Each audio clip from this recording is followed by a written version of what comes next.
Sweetwater County. I'm Kelly McGovern, the superintendent for School District Number 1. Last night, we had our Smart Start Reentry Plan approved by our Board of Education. We would like to share with you some of the highlights as we prepare in moving forward. We've had some questions come our way about steps and strategies that our families could do between now and the start of school, and that's really the purpose of our video today, so we'd like to share some of them with you as we go. On the Smart Start Plan, the entirety of the document can be found on sweetwater1.org on our district homepage. So at any time, please feel welcome to take a look at the document, and you can see what the plans are as we reopen our schools and also allow for some virtual education opportunities. If I were to review some of the key items on page 20 in the plan, it talks about some screening steps that we are asking our families to do before their student comes to school. Some of those strategies include for pre-screening, if your student has a cough, shortness of breath, or difficulty breathing, a fever of 100.4 or higher, a sore throat, chills, a new loss, taste, or smell, muscle or body aches, diarrhea or vomiting, a runny nose, unusual fatigue. If anyone is in your household or your student has those symptoms, please keep your student home. We would always want to err on the side of caution, and we do not want a sick student to come in to our school or to have a sense to contaminate other students. So thanks for helping us with that. Another key item from the reentry plan is on page 27 and 28. As we mentioned last night, page 27 is a COVID-19 waiver and release. This waiver is not necessary for students to come to school in person or virtual options. This waiver is solely for students that are participating in Wyoming High School Activities Association activities or events. So for example, if you have a student that is in volleyball or cross country, golf, and perhaps football, this would be an example where they would need to fill out this waiver before they participate. Some other items that are very important in the reentry plan is on page 36. 36 really discusses the difference between what we did last spring, which was crisis learning. It was trauma-based education. It was a pandemic that was starting that required our whole county to come together and our school district literally to begin providing education very, very quickly. But also, as you take a look on page 36, it notes the differences between what we did last spring and where we're going in the fall. We would ask our families, please let that go from last spring. We have a lot of our parents that are trying to compare what we're trying to do entering in the fall with what happened last spring. This chart was created by one of our excellent teachers, and it really outlines the difference as we move into online education and the expectations that we have for our families, for our students, and for all of our staff, so we can make that opportunity be as successful as possible, where we set people up for success and we move forward. On page 38, it discusses the different tiers as we move forward in our plan. In tier 1, that is in-person education. And we need our families to know that our district, we are complying with all of the orders and the guidance that are placed upon us, but also we are doing things in the best interest of our students and our staff. All of the precautions that we are taking are in line with safety, and that all of our families need to know that our facilities, transportation, nutrition services, instruction and technology are what's best in safety and for moving forward in our instruction delivery for students. Tier 1 is in-person and online options. Those options will become available as soon as the district receives further guidance from our Wyoming Department of Ed and we complete the application. In that process, once we receive those, we'll be sure to share those out with our families. They need to know at this time that families will have a choice. So if you're interested in sending your student in person, you are more than able to do so. But if your family situation requires an online opportunity, you will have that choice as well. Tier 2 is a hybrid option. Those may be necessary at different times throughout the school year. It might be for a school, it might be for a grade level, it might be for a couple of schools. But the hybrids are if a person is quarantined, if a grade level is quarantined, and we move forward with those as we work with our local health authorities, and then they provide us the guidance of how we need to move forward if there is a confirmed case, and then also with contact tracing. In the hybrid model, you'll notice on page 38 that it talks about a couple of the options that the district may consider if we need to use that option. So for example, we may have our student populations divided so that a portion of them would attend on Mondays and Tuesdays. Wednesdays, the district would be online for all students. And then another portion of the student population comes in on Thursday and Friday. Another option in that Tier 2 for our hybrid model is if we have a cohort of students that came in perhaps for 10 school days. And then while they are in person, cohort B is online. And then it would switch for cohort B in person and then cohort A online. The unique feature for that second option actually allows for some of the medical benefits to move forward. So if we had students that were at home for 10 days, with the weekends with those, then we have a total of 14 days. But our families need to know that what we have listed for those options, there may be others that the district needs to utilize as we move forward. Communication is going to be key between the school and the community and to our parents.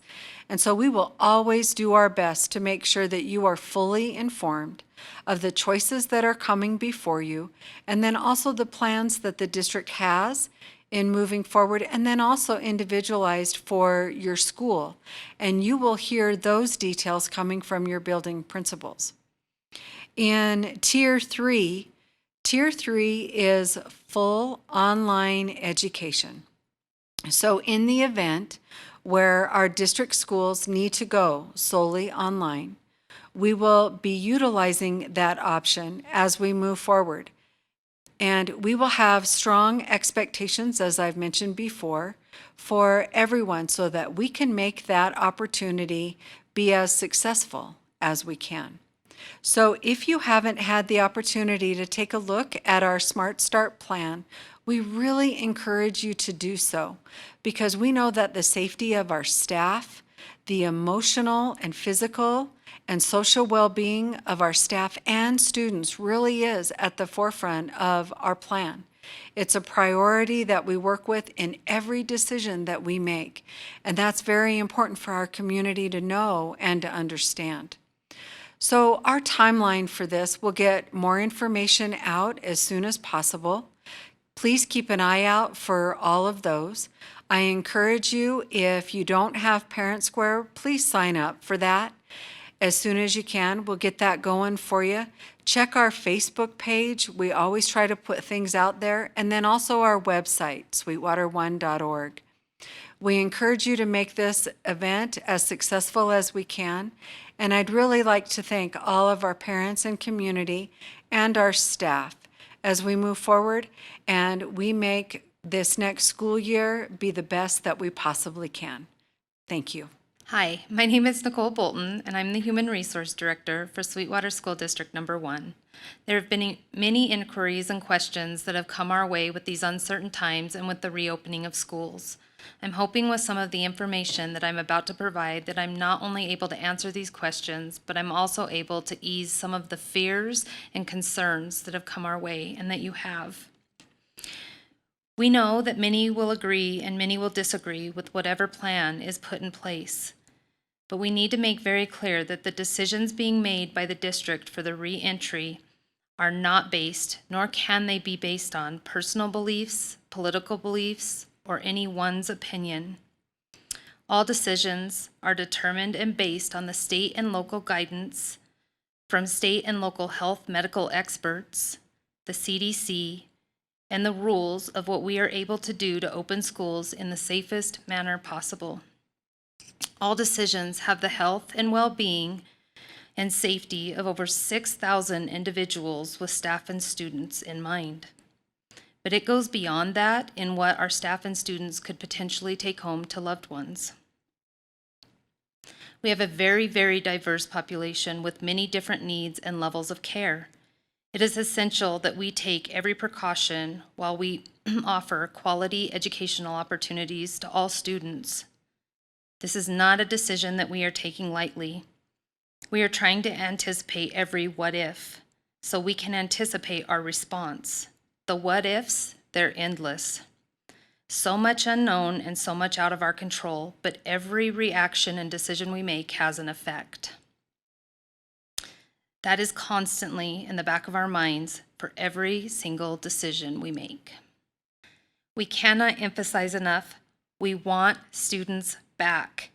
We want and we will offer every opportunity for education. Our goal is to have options for families. We know there are many different situations and worries, so we want the option of online if you choose or you need. We also have the option to have a mixture. You do some online, maybe you come on site for services, maybe you come on site for certain classes. The other option is to come in person. And depending what tier and what our limitations are, we want to be able to offer that the whole time. But with these options do come stipulations that have to be followed for the safety of everyone and along to follow with the laws and rules set forth by the state. If you want to come in person and we are not able to social distance, yes, a mask is required. We understand there are some underlying medical conditions, disabilities that have sensory issues, or other situations that a mask may pose an issue. We do have face shields as options. The district will offer 2 cloth masks to every single student. They are washable and they are reusable. Students will also have the option to have a shield, and those shields will stay at school while we will disinfect them. We have Casey Arnoldi, our special education director, and we have Tiffany Gunter, our assistant special education director, that have worked very closely with many medical entities within town and have done an amazing job of getting many options of shields and masks to meet the needs of all of our diverse learners. The question has come our way if the students will be mandated to wear the mask we're providing or if they can bring their own mask from home. We are providing masks if a student wants to wear our mask or does not have a mask. Students can bring their own mask from home. There are stipulations with that. We have a dress code, and the dress code applies to the masks. If there are any face masks that are considered controversial, or they disrupt the learning environment, the student will be provided a mask to wear for the day. If a student refuses to wear a mask or a face covering and that they are able to wear, they will not be allowed to stay on school grounds if guidance stays as it currently is. The why, as medical professionals have shown, it slows the spread. The masks protect everyone else. The shields also offer that protection individually. What can you do? We know masks are controversial, and as I've stated before, the district is not making this decision based off personal opinions, beliefs, or any political stance. Despite what the beliefs are, if your student chooses to come to school and they have to wear a mask or the shield, parents play an essential role in the attitude and the approach of the masks and shields. Some of the things you could do at home is start having them wear them for small amounts of time. Being positive about what the purpose of the mask is and why we are going to have to wear them at school. We ask for the partnership of our community and our parents as we move forward. Again, this isn't about one person or one belief. This is about 6,000 plus people, plus being the center of the community, the spread that could happen from this, and the safety for all involved. It's essential that we take every single precaution that we're able to take to keep everybody safe. I want to ensure everyone that online education for Sweetwater School District 1 will look very different in the fall and will be structured different as the school year starts. As Ms. McGovern highlighted, spring was emergency learning. It was thrown at the education system and educators with very little time to prepare. Everyone was trying to do the best they could with limited time given and offer educational opportunity. We cannot thank our educators, our IT staff, all of Sweetwater One staff, our students, and our parents for the flexibility, understanding, and the dedication that it took to give the kids whatever opportunities we were able. Please understand, we have now had time to plan. We have been able to order further technology that is needed, and our technology director, Stephanie Tolman, will be able to go into more detail about that. We've also been able to find professional development opportunities for our staff. We've learned a lot in the spring, as well as how we can further support our families. The district has received numerous phone calls of people requesting student records as they're planning on attending a virtual online school. If you are enrolling your child for an online school, the school will actually request the records and we will send them upon request. But I would like to urge parents, before you make a decision like this, to please call and talk to us. I'm asking that you call and ask questions. Every single decision made has unintended consequences, whether they're good or bad. And there's been a lot of misinformation on Facebook and social media about what options students have within the school district when they are no longer enrolled. There are many factors with options that need to be known. Some of those factors are options of if the school is accredited.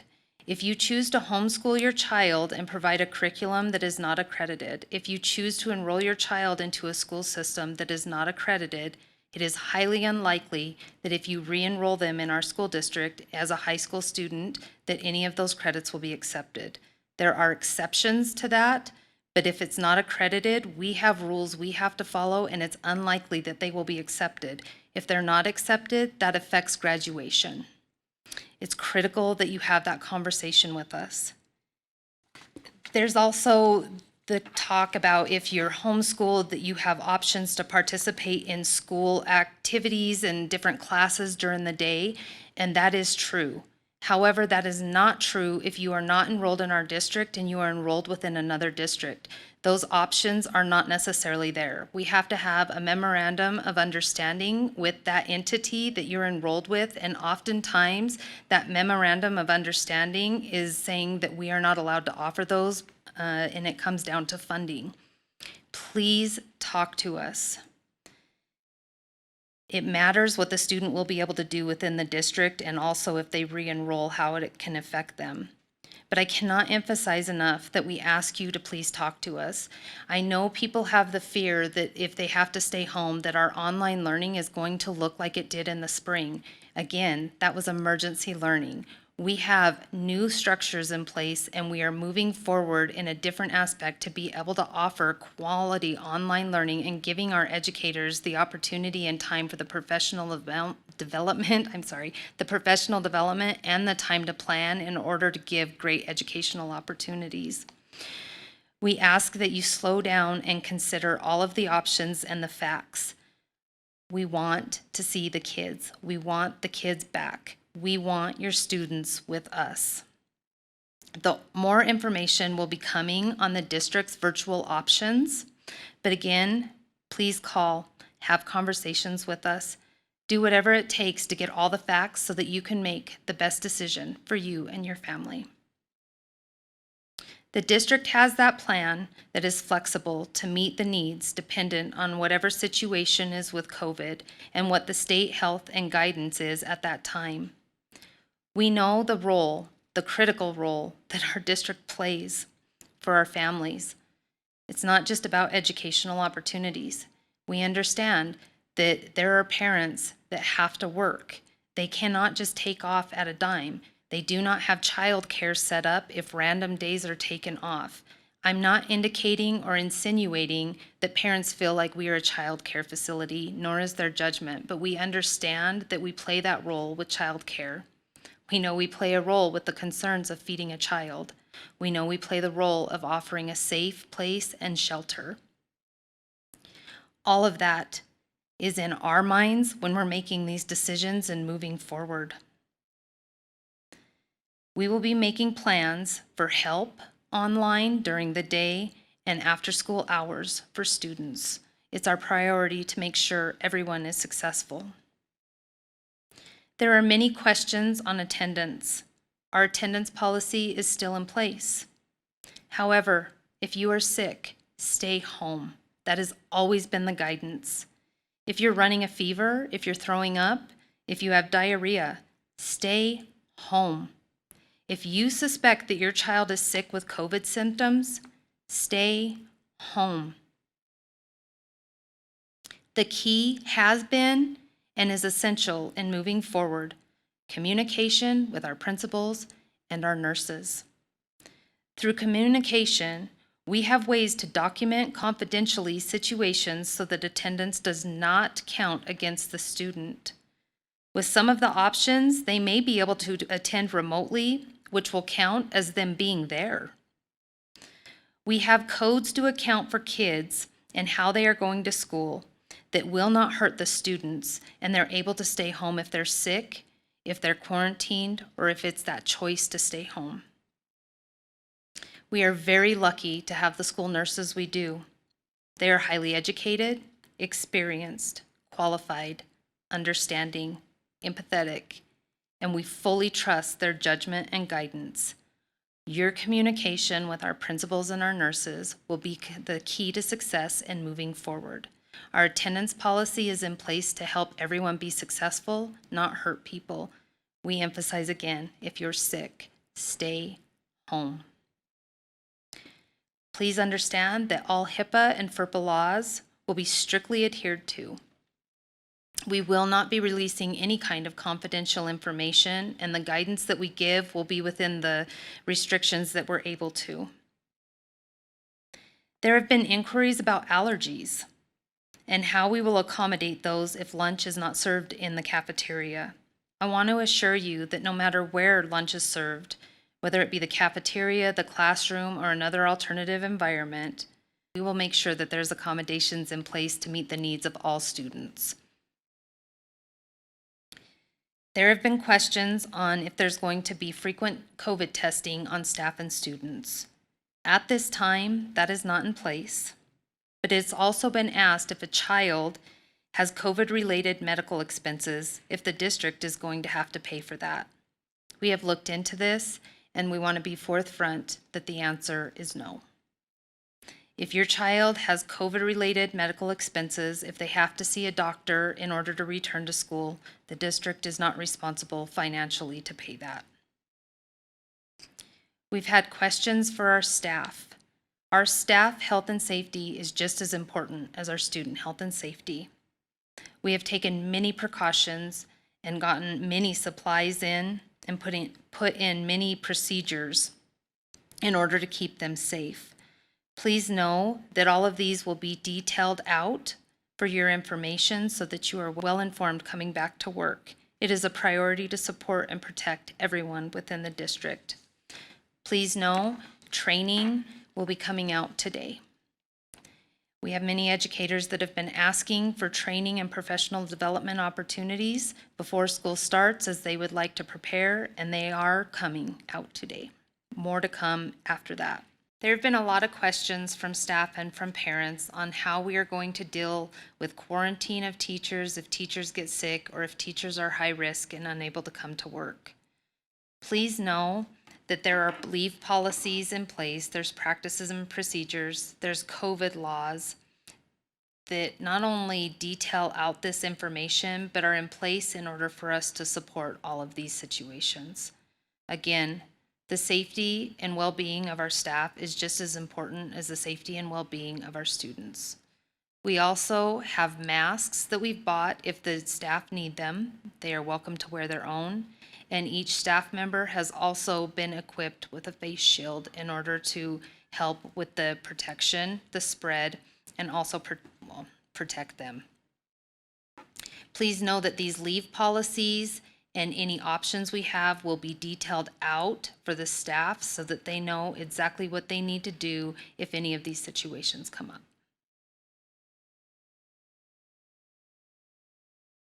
We're excited to see the kids. We're excited to see our families.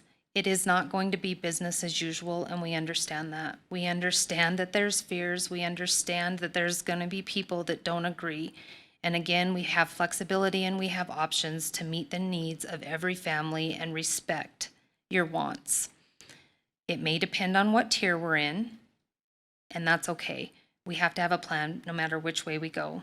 But we're excited to see the kids. We want them back. Please call, please ask questions, please communicate. Together and through partnership, we can be successful in restarting school, keeping the spread low, and hopefully being able to get back to the normal that everybody is wanting sooner than later. Thank you. Hello, my name is Stephanie Tolman, and I am the Chief Information Officer for Sweetwater County School District Number 1. I wanted to take a few moments today to share with you some of the preparations we have been undertaking in the school district and in the Information Technology Department in order to be ready for the 2020-2021 school year. As many of you know, last year we rolled out our 7th through 12th grade laptop initiative. All of our 7th through 12th graders were assigned laptops that they were able to take to and from school each day. In March, when we were forced to go home for the last quarter of school, we handed out iPads to all of our kindergarten through 3rd graders and laptops to all of our 4th through 6th graders. While Sweetwater One realizes that it is best for our students to be in the classroom for in-person instruction, we also understand that things look very different going into next year, and we want to make sure that we're ready for whatever may come our way. We will be handing out during the first week of school iPads to all of our kindergarten through 3rd graders with protective cases for them to take to and from school each day. Again, in-person instruction is best, but if there is an opportunity or a chance where a family is required to stay home or the student needs a virtual learning opportunity, we want to make sure that we can offer that. Our 4th through 12th graders will have laptops that they will be able to take home starting from the beginning of school as well. Each of the laptops will have a case in order to help protect the device and protect our investment so that our students will have the access that they need. Some of you are familiar with the laptop handbook that we did last year for our 7th through 12th graders. We have modified this handbook, and it was approved at the board meeting on July 15th to include iPads and kindergarten through 6th graders. We will ask that families have the chance to purchase a $20 device protection plan, which will help cover the devices in case of accidental dropping or damage to them so that we don't have to pass that cost on to our families. For those families that qualify for free and reduced lunches, we do waive those fees. We realize that equity is very important and that giving each student the opportunity to be successful is a priority for Sweetwater One. We also understand that many of our families through this difficult time have maybe lost jobs or they don't have the ability to pay for internet service. So we have purchased Kajit hotspots that we will be able to give to families in order for them to have access to the internet. We know it's important to keep our students connected 24/7 and not wait until the last minute to give them access to the internet, as things can change very quickly, as we saw last spring. In order to apply for internet assistance, parents will need to complete the registration form for their students, which is the updating form to give us the most recent contact information, address, and emergency contacts. This form will be available on August 3rd. We also ask that our families complete a free and reduced lunch application, as you will need to qualify for free and reduced lunches in order to request assistance with the internet. The beautiful thing about these hotspots is for some of our students who maybe travel between blended families or between parents or grandparents, they can actually take the device with them from one home to another in order to stay connected and be able to keep up in their schoolwork. We realize that virtual education is going to be a factor next year, most likely. Again, we encourage online instruction, but we do need to have those opportunities to educate our students virtually and from a distance. Sweetwater One has purchased swivel cameras for all of our staff, all of our teachers. These cameras give our teachers the ability to record or broadcast live lessons that they're conducting in the classroom. They'll use an iPad in the swivel and wear a lanyard that will follow them around the class as they instruct and work with students.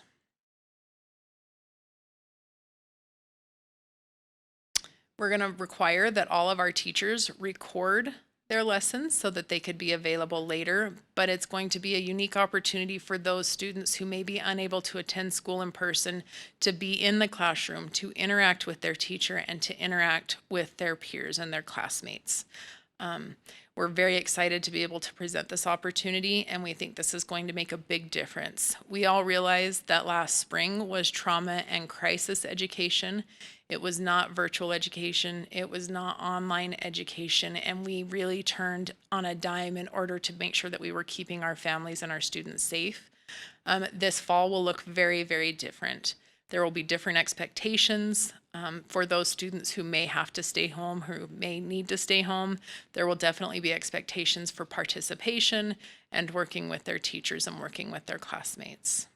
In order to be ready for the various recommendations from county, state, and federal health organizations, the district has purchased these temperature kiosks that will be placed in the schools at multiple entrances.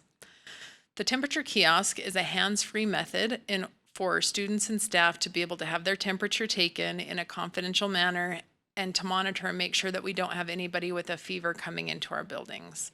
We recognize that sometimes folks may be overheated from the car or some of our athletics and activities this summer. So in the case of a high temperature, it is a possibility to wait for a couple minutes and then rescan. These will again be at various entrances at the schools so that staff and students will be able to scan as they come into the buildings. We have taken extensive measures in sanitizing and cleaning our buildings to get ready for next school year. If you'd like to take a few moments to view the board meeting YouTube video from July 15th on the district YouTube channel, Mr. Celeroli goes over extensively the steps that are in place and the protocols in place to make sure that we're sanitizing our buildings and keeping them clean. In conclusion, I would like to extend a thank you to our students, our community members, our families, and especially our staff. I think that Sweetwater One has been as successful as we could be in these unique times that we have been facing and that we've been dealing with. Please know that the health, the emotional, the mental health of our students and staff is at the utmost priority for Sweetwater County School District number 1. We will do everything in our power to make sure that we give all of our students the opportunity to stay healthy and be successful in their education. Thank you.